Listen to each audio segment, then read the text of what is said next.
is an honor to be with you today talking about a common and important topic encountered on a frequent basis in GI.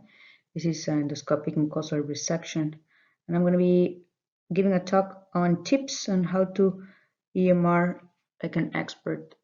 I would like to thank AWE for inviting me to this great course.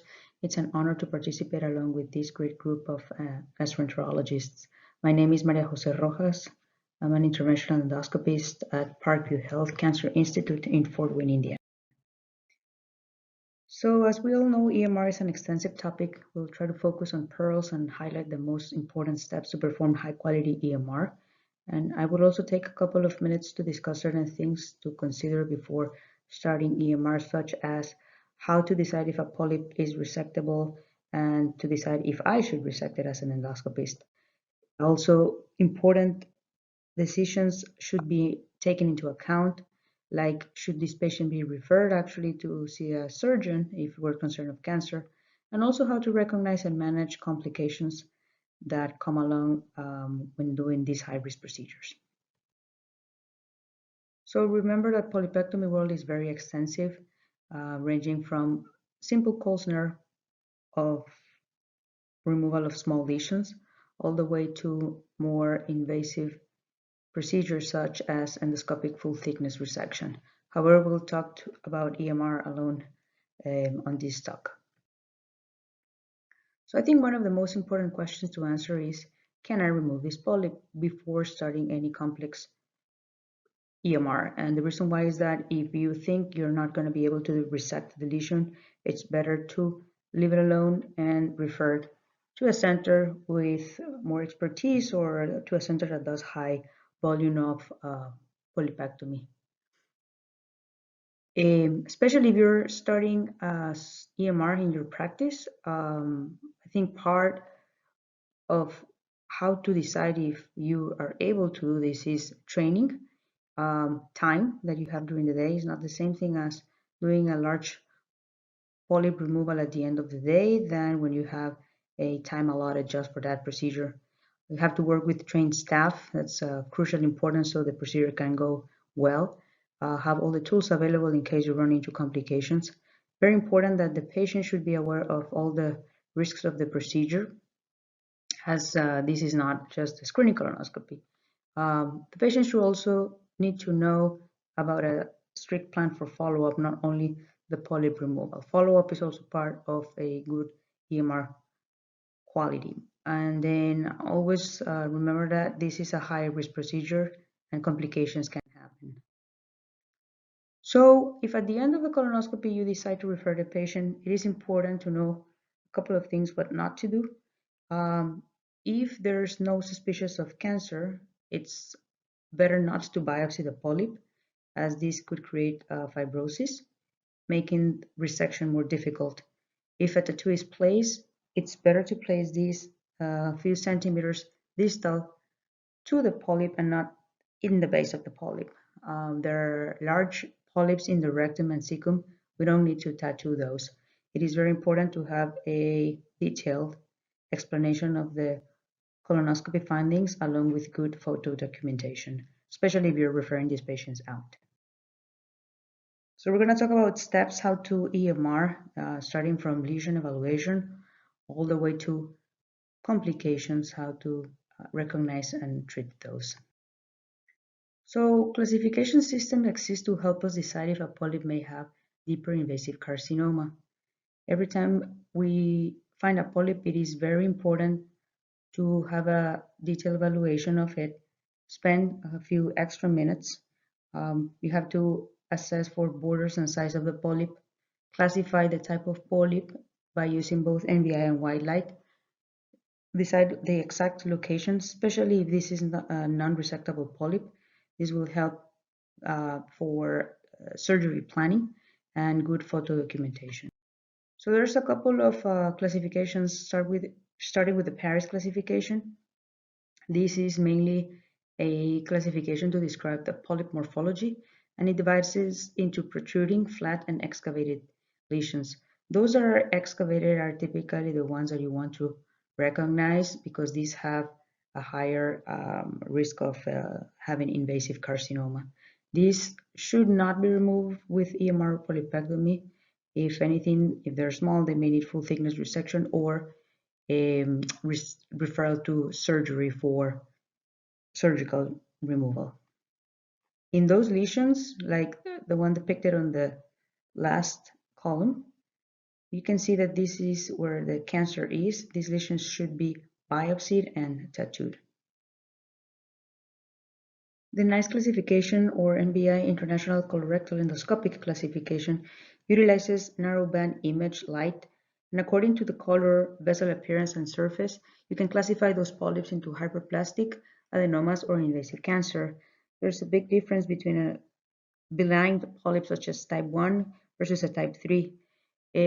What you need to distinguish when you do a colonoscopy is that those polyps or lesions with a nice type 3 or those that have invasive cancer, their vessels will be disrupted, that the architecture is all deranged, and the surface will be amorphous or absent. There's no regular mucosa regular pattern as it is in the adenomas or hyperplastic polyps.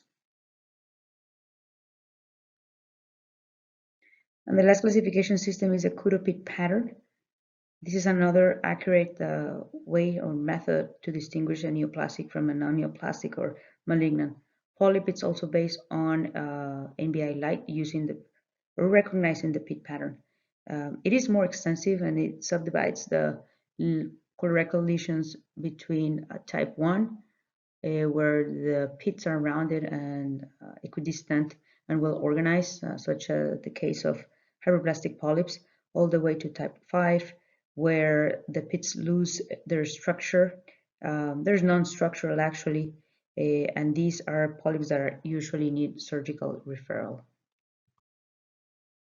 So what are the features that you need to look into that makes us be concerned of invasive carcinoma? Pretty much loss of vascular pattern when the mucosa it's ulcerated or depressed, firm on palpation, like when you take a biopsy. The non-lifting sign has also been linked to a deeper invasion. But you have to remember that the polyp size alone is not a predictive factor of submucosal invasion. You can see polyps up to 6 centimeters, which are not malignant, and they're an adenoma or a large serrated adenomas. And there are polyps that are small. I've had polyps measuring 1 centimeter that already have malignant transformation. So other than the size to decide if a polyp should be removed, it's very important to take your time again and evaluate the features under white and NBI light. So once you decide to proceed after inspecting the polyp, the next step will be for submucosal injection, and we perform during what we call dynamic injection. This means you use your needle, puncture the submucosa, find that plane. While they puncture the site, your tech is injecting the solution that you choose. I typically pull back the needle just a couple of millimeters, and that way I can find my submucosal plane. And you want to see that lesion lift up. That means it's separating it from the deep muscle wall. You don't want to over or under inject, as it could make potentially the resection a little bit more challenging. So the use of injection is essential in the majority of EMR techniques. It provides a safety net as it lifts the lesion from and separates it from the muscle layer. Therefore, it reduces the thermal injury and risk of perforation. It can also facilitate and block resection. When dyes are incorporated, such as the use of methylene blue, the lesion margins may become more clearly defined, and it helps to recognize as well deep muscle injury. Only the submucosa will appear as blue color, but the muscle will not become blue. It actually will stay white. So that will help recognize any injury like during a target sign. And the ideal injection solution should provide a thick fluid cushion that remains during the procedure. So I try to avoid saline as it doesn't last too long. I usually use a combination of header starch along with methylene blue and epinephrine. Epinephrine works as a vasoconstrictor. It only helps decrease intraprocedural bleeding, but it doesn't decrease the risk of delayed bleeding.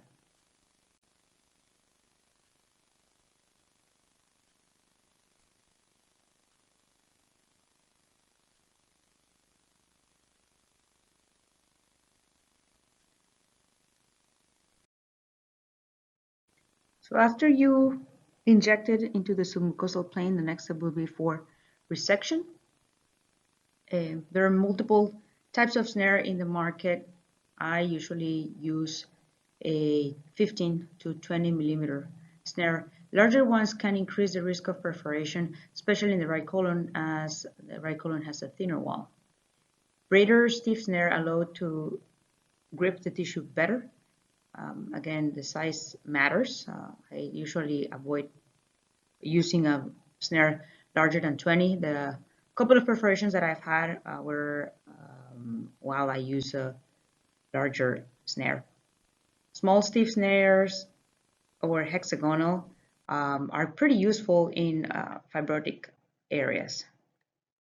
So as I show in the video, I typically open the snare above the lesion, turn the tip of the scope downwards to see the tip of the snare into the mucosa, and try to grab a few millimeters of normal mucosa as well, especially if you're cutting in the edges. When after grabbing the mucosa, I close the snare firmly and I give it a few shakes to allow the muscle wall to drop below the submucosa. This is a very important step, and close communication with your tech or nurses is crucial, as tactile sensation from their side is very important. Some polyps in the right colon, maybe behind a fold, so they're typically best seen on retroflexion, and you have to be familiarized and feel comfortable resecting polyps on retroflexion. Very important to plan in mind resection of large polyps. For example, I typically decide when I see a polyp how to work, if I go from left to right or right from left, or for example from distal to proximal, to keep resecting in the same plane. In that way we can avoid leaving islands of adenomatous mucosa behind.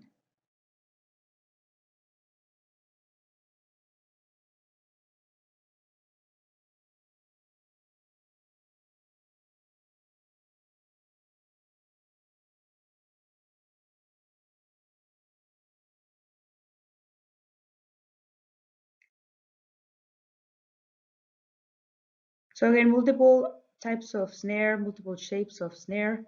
You have hexagonal snares, round snares, oval shaped as well.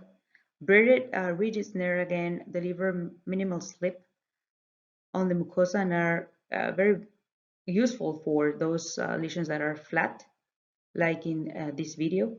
Oval snare, the feature is that they have a thicker diameter wire, and this is designed to deliver a slower and more controlled cut. Regarding the electrosurgical generators, my preference is ERBI on EndoCut Q setting. And when you cut, you don't want to leave any adenomatous mucosa left in. And when you collect your specimen, I typically in our institution, we pin it to a surgical board, and we are in close communication with pathology, so they know that every time we send a polyp for pathology evaluation, I want to make sure that the deep margin is free of adenomatous polyp.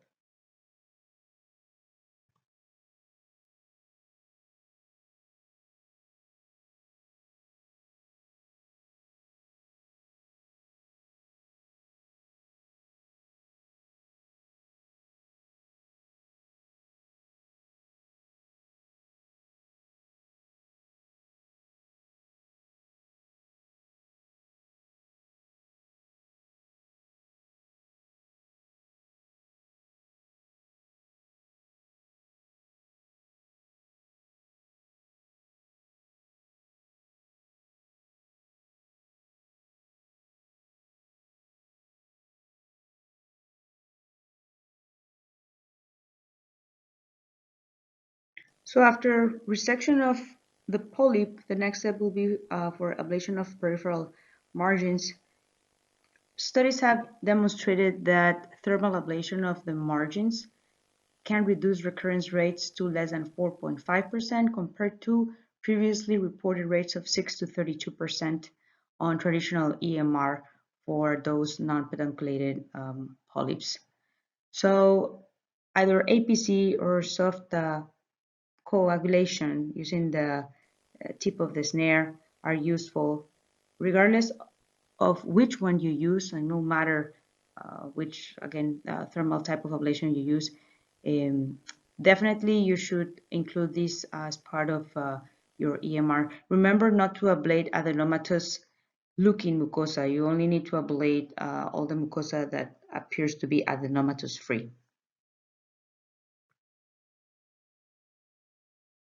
Last year, there was an interesting study published in GIE. This was a prospective multi-center study where they included 101 polyps, and the method of ablation was hybrid APC after EMR. Post-EMR recurrence rate was actually a little bit lower than reported in literature, down to 2.2%, with a very small number of serious adverse events, including delayed bleeding and abdominal pain, as well as one microperforation. All of them were treated conservatively.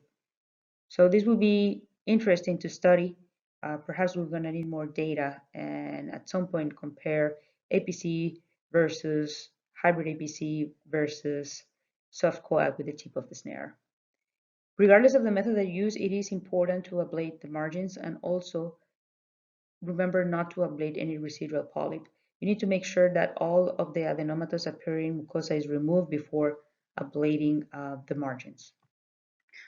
So, very important question, should I close the lesion after resection? Should I just leave it like that? So what's the role of clip placement after EMR for decrease in the risk of delayed bleeding? So there's been many studies. This one, it's a large one. It's a meta-analysis of a randomized trial, including 9 trials, comprising a total of 71,000 colorectal lesions.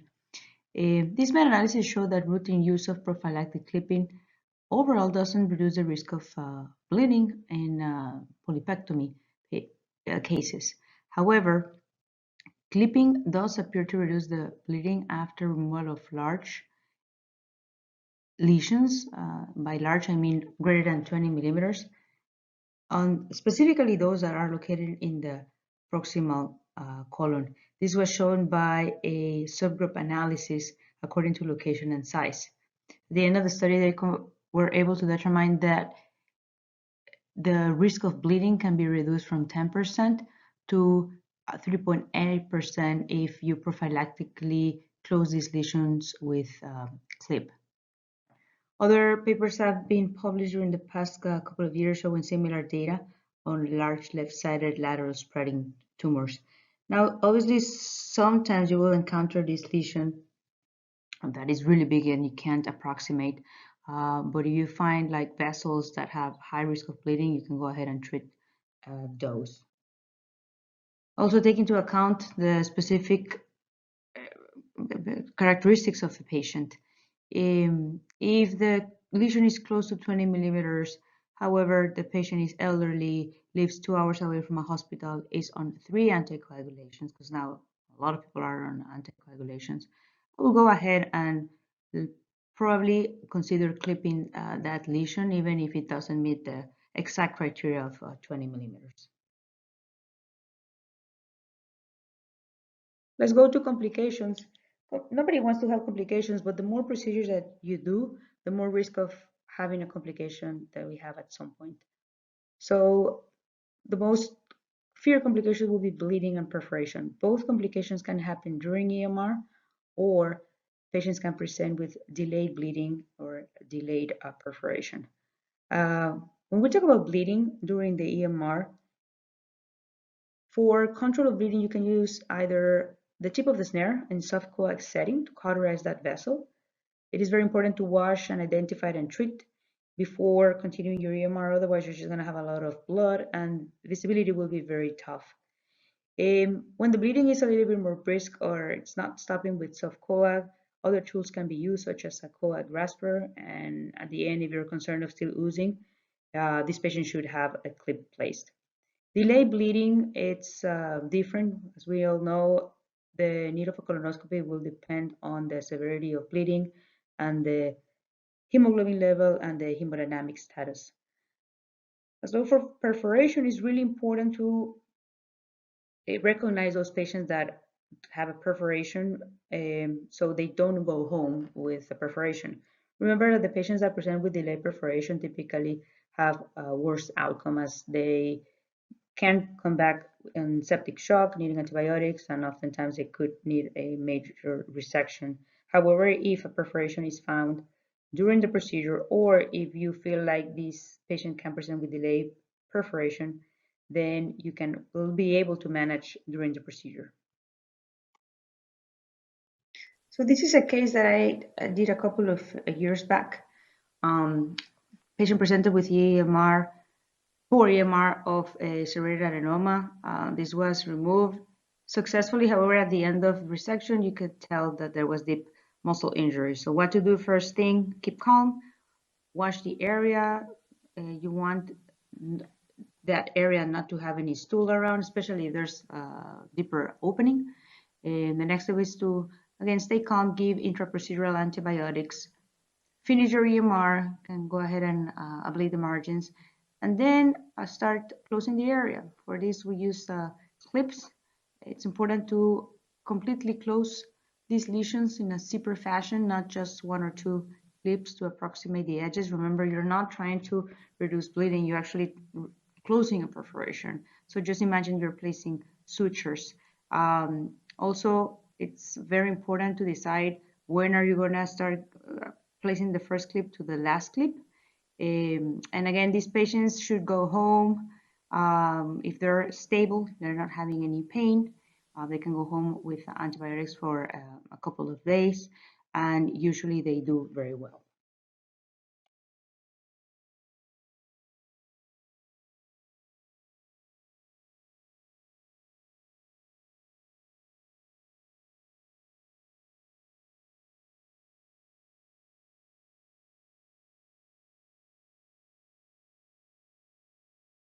So every time you do an EMR, especially if it's a large one, recognition of possible wall injury, it's the key.